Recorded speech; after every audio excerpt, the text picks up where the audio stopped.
अनुप विक्रम साई र एना शर्माद्वारा अभिनीत टनेल 26 को ट्रेलर युट्युबमा ओएसआर डिजिटलको प्लेटफर्मबाट रिलिज भएको छ अनि ट्रेलर हेरेपछि मेरो मनमा लागेको 2-4 कुराहरू म भन्न चाहन्दैछु।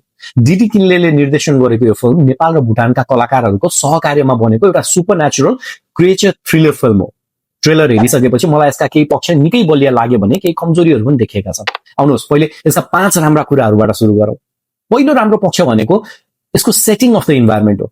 हाइड्रो पावर प्रोजेक्टको सुरुङभित्र अँध्यारो र बन्द ठाउँले दर्शकमा एउटा छुट्टै डर र छटपटी पैदा गर्छ। दोस्रो, यसले लोककथा र पुरानो रहस्यलाई मोडर्न जम्बी या क्रिएचर थ्रिलरसँग निकै रोचक तरिकाले जोडेको छ। तेस्रो, ट्रेलरको पेस र एक्सन निकै फास्ट छ जसले दर्शकलाई बाँधेर राख्छ।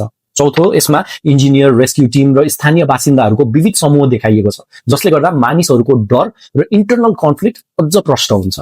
पाँचौं, यसको visual lighting, cold blue light र डार्क स्याडोको प्रयोगले अन्डरग्राउन्ड हररको माहौल राम्रोसँग सिर्जना गरेको छ। अब कुरा गरौँ यसका 5 कमजोरीहरू बारे।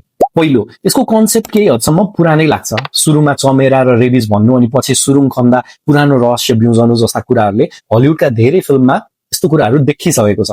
दोस्रो, संवादहरू केही सामान्य र अनुमान लगाउने खालका छन् र भनौँ एआईले नेपालीमा ट्रान्सलेट गरेको जस्तो छ। जस्तै यो बाहिर निस्कियो भने संसार खतम हुन्छ, यो मान्छे नै होइन भन्ने कुराहरू एकदम एआईले नेपालीमा ट्रान्सलेट गरेको जस्तो देखिन्छ।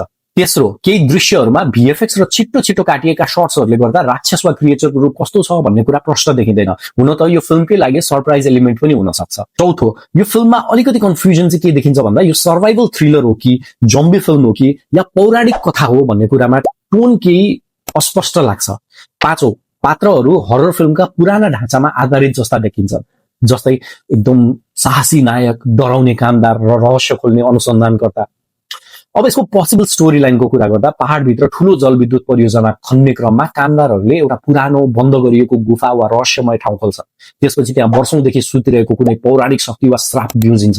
त्यसको असरले सुरुङभित्रका मान्छेहरू हिंस्रक बन्छन् र एकअर्कालाई आक्रमण गर्न थाल्छन्। बाँचेका मुख्य पात्रहरू जसको नेतृत्व साङ्गे छेल्ट्रिम र अन्यले गरेका छन्, उनीहरूले भत्किन लागेको सुरुङ र बढ्दो पानीको बीचबाट बस्दै त्यो शक्तिलाई बाहिरी संसारमा ननिस्किन दिन लड्नुपर्ने कथा नै यसको मुख्य प्रिमाइस देखिन्छ।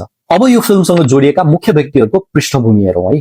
यसका निर्देशक डीडी किन्ले हुन् जसले भुटानी सिनेमालाई नयाँ उचाइमा पुर्याउन चिनिएका पात्र हो। फिल्मका मुख्य अभिनेता र निर्माता साङ्गे छोल्ट्रिम हुन् जो रोयल भुटान आर्मीका पूर्व अधिकृत र मिस्टर भुटान बडी बिल्डर हुन्। उनले बलिउडमा सलमान खानको राधे र शाहरुख खानको ब्लकबस्टर फिल्म जवान मार्फत ठूलो पहिचान बनाइसकेका छन्। नेपालबाट भने यसमा अनुप विक्रम साई मुख्य भूमिकामा छन् जो हसिया र लप्पन छप्पन जस्ता फिल्महरूबाट आफ्नो सशक्त एक्सन र भिलेनको भूमिकाका लागि परिचित छन्।